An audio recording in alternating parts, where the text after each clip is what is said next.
ખેડૂતોના હક સામે ખાનગી વીજ કંપનીઓની દાદાગીરીનો આરોપ. વાવ-થરાદમાં કોંગ્રેસનો વિરોધ. કલેક્ટરને આવેદનપત્ર. અધિક નિવાસી કલેક્ટર તુષાર જાનીને આજે તેમણે ફાળવેલી નોટિસનો જવાબ તેમને જ ભારે પડ્યો. જે નોટિસમાં ફાળવવામાં આવી હતી તે નોટિસમાં લખેલો કાયદો રદ થઈ ગયેલો હતો.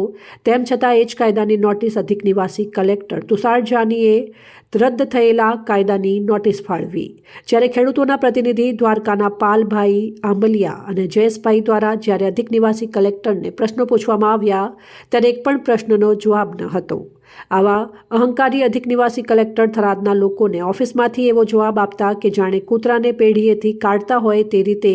પણ આજે તો પ્રશ્નોત્તરી અધિક નિવાસી કલેક્ટર સામે આવી ત્યારે તો અધિક નિવાસી કલેક્ટરની બોલતી બંધ થઈ ગઈ. અધિક નિવાસી કલેક્ટર તુષાર જાનીએ જણાવ્યું હતું કે લોકો અને મીડિયાને બારે કાઢો, તેમ તમે 5 જણા બેસો, જે હોય એ આપણે ચર્ચા કરી લઈએ. વાવ-થરાદ જિલ્લાના વાવ-થરાદ વિસ્તારમાં ખાનગી વીજ કંપનીઓ દ્વારા હાઈ વોલ્ટેજ વીજ લાઇનો અને ટાવરો ઊભા કરવાના મુદ્દે રાજકીય ગરમાવો સર્જાયો છે. મારા ખેતરમાં જેટકો કંપનીએ અમને વગર પૂછાય અમારી કોઈ પરવાનગી વગર પોલ ઊભો કરી દીધેલ છે.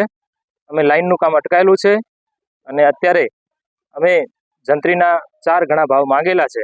તો એ અમને 4 લાખ રૂપિયા કે અમે તમને 4 લાખ રૂપિયા આપશું. એ જમીન અમે વેચાતી ખરીદેલી છે, હાલ એને કરાવવાની છે. અંદર સ્કૂલનું બાંધકામ કરવાનું છે. તો વચ્ચોવચ્ચથી લાઈન નીકળે છે એટલે આખી જમીન ફેલ થાય. 7 એકર જગ્યા છે, 7 એકર ફેલ થાય છે. 1.5 થી 2 એકર જગ્યા લાઈનમાં જતી રહે છે.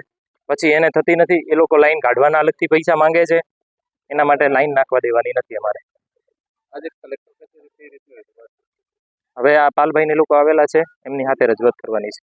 ખેડૂતોના હિતમાં કોંગ્રેસ ખુલ્લેઆમ મેદાને ઉતરી છે. થરાદના પૂર્વ ધારાસભ્ય અને બનાસકાંઠા જિલ્લા કોંગ્રેસ સમિતિના પ્રમુખ સહિતના આગેવાનોએ સાંસદ જ્ઞાનીબેન ઠાકોર સાથે મળી જિલ્લા કલેક્ટરને વિસ્તૃત આવેદનપત્ર પાઠવ્યું હતું.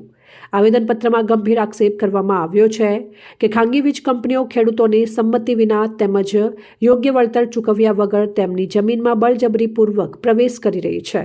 કોંગ્રેસના આગેવાનોએ પ્રશ્ન ઉઠાવ્યો હતો કે જો કોઈ સામાન્ય નાગરિક બીજાની મિલકતમાં બિનઅધિકૃત પ્રવેશ કરે તો ગુનો બને છે, તો પછી ખાનગી કંપનીઓ પોલીસ રક્ષણ સાથે ખેડૂતોની જમીનમાં કેવી રીતે પ્રવેશ કરી શકે? ખેડૂતો અને કોંગ્રેસના નેતાઓએ જણાવ્યું હતું કે પોલીસ અને પ્રશાસનની ફરજ નાગરિકોના બંધારણીય અધિકારોનું રક્ષણ કરવાની છે, પરંતુ હકીકતમાં પોલીસ અને પ્રશાસન ખાનગી વીજ કંપનીઓનું જ રક્ષણ કરી રહી હોવાનું ખેડૂતોમાં લાગી રહ્યું છે, જેના કારણે તેમના હક છીનવાઈ રહ્યા હોવાનો આક્ષેપ કરવામાં આવ્યો છે.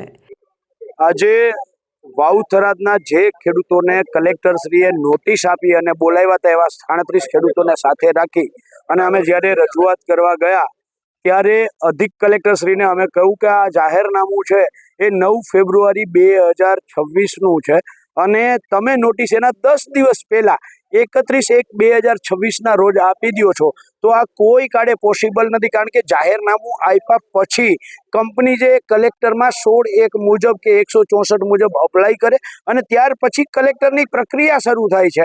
તો આ નોટિસ પહેલાં હવે ખેડૂતોએ તો એવું કહ્યું પાલભાઈ જાહેરનામું તો દૂરની વાત રહી, એની પહેલાં આ લોકોએ તમારા ખેતરમાં થાંભલાઓ ઊભા કરી દીધા છે.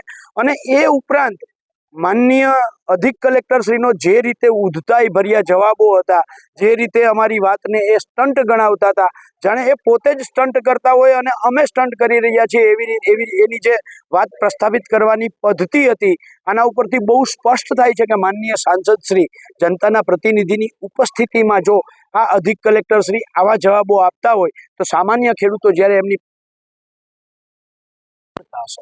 તમારું શું માનવું છે કલેક્ટર? મેં એ જ કહ્યું ને કે સામાન્ય સાંસદશ્રી, પૂર્વ 2 ધારાસભ્યશ્રીઓ અને જિલ્લાના આગેવાનો ઉપસ્થિત હોય અને એની ઉપસ્થિતિમાં જે રીતે ઉદ્ધતાઈ ભર્યા જવાબો આપ્યા એ વર્તન ઉપરથી સ્પષ્ટ થાય છે કે સામાન્ય ખેડૂત જ્યારે એમની પાસે જતો હશે ત્યારે એમની હાલત શું કરતા હશે. આપને પણ એવું કીધું કે આપ કર્મચારી નહીં પણ રાજનીતિ શું ના સમજાયું? રાજનીતિમાં હોવું જોઈએ આપણે એવું પણ એમને કીધું નહીં. એ તો એને જે રીતે કહ્યું છે અને સ્ટન્ટ કર્યો છે, જેવી રીતે ભાજપવાળા વારંવાર કહે છે કે અમારી સરકાર ખેડૂતલક્ષી સરકાર છે, ખેડૂતો પ્રત્યે સંવેદનશીલ સરકાર છે, અને હા મેં ખેડૂતના થાંભલામાં ક્યાંક 14,000 રૂપિયા પણ નથી આપતા.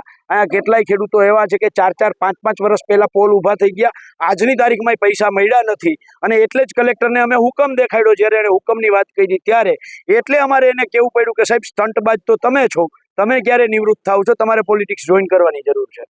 કોંગ્રેસ દ્વારા કલેક્ટરને અનુરોધ કરવામાં આવ્યો છે કે ખેડૂતોના હકોનું રક્ષણ કરવામાં આવે અને વીજ કંપનીઓની જો હુકમી તથા દાદાગીરી પર તાત્કાલિક રોક લગાવવામાં આવે. જો આ મુદ્દે યોગ્ય કાર્યવાહી નહીં થાય તો બનાસકાંઠા જિલ્લા કોંગ્રેસ સમિતિ ગાંધી ચિંધ્યા માર્ગે આંદોલન શરૂ કરવાની ચીમકી પણ ઉચ્ચારી છે.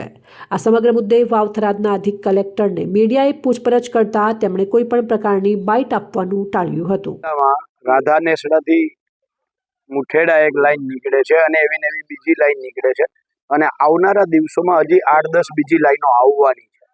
હવે આશ્ચર્યની વાત એ છે કે જે લાઈનો નીકળે છે એ લાઈનોના જાહેરનામા હજી તો આવ્યા નથી અને કામ ચાલુ થઈ ગયા એવાય કેટલાય ખેડૂતોની ફરિયાદો છે, અમારા ધ્યાનમાં પણ આવી છે. ત્યારે સવાલ એ થાય છે કે કલેક્ટર કચેરીએ જે કામ કરવાનું છે 16(1) મુજબ એને નોટિસની જે પ્રક્રિયા કરવાની છે, આ 16(1) ની પ્રક્રિયા ત્યારે થાય કે જ્યારે જાહેરનામું અને CERCની પ્રક્રિયા પહેલા કંપનીએ કરેલી હોવી જોઈએ. કંપની પોતે જ જે નિયમોનું પાલન કરવાનું છે એ પાલન નથી કરતી, તો એ પાલન કરાવવું એ કલેક્ટરની જવાબદારીમાં આવે છે અને કલેક્ટરે એ નોર્મ્સનું પાલન થયું છે કે નથી થયું એ જોયા, ચેક કર્યા પછી જ ખેડૂતોને નોટિસ આપવાની હોય છે.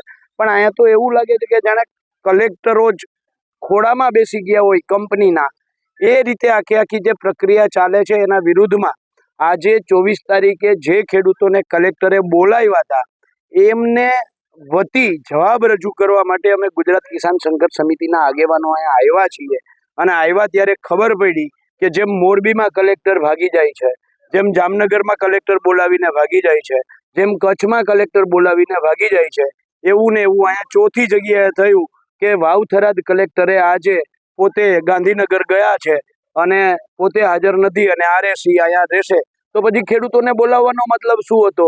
એટલે મહત્વની વસ્તુ એ છે કે તમે તમારી જવાબદારીમાંથી ક્યાં સુધી ભાગશો અને તમારી જવાબદારી માત્ર કંપની પ્રત્યે નથી, તમારી જવાબદારી ખેડૂત પ્રત્યે પણ છે.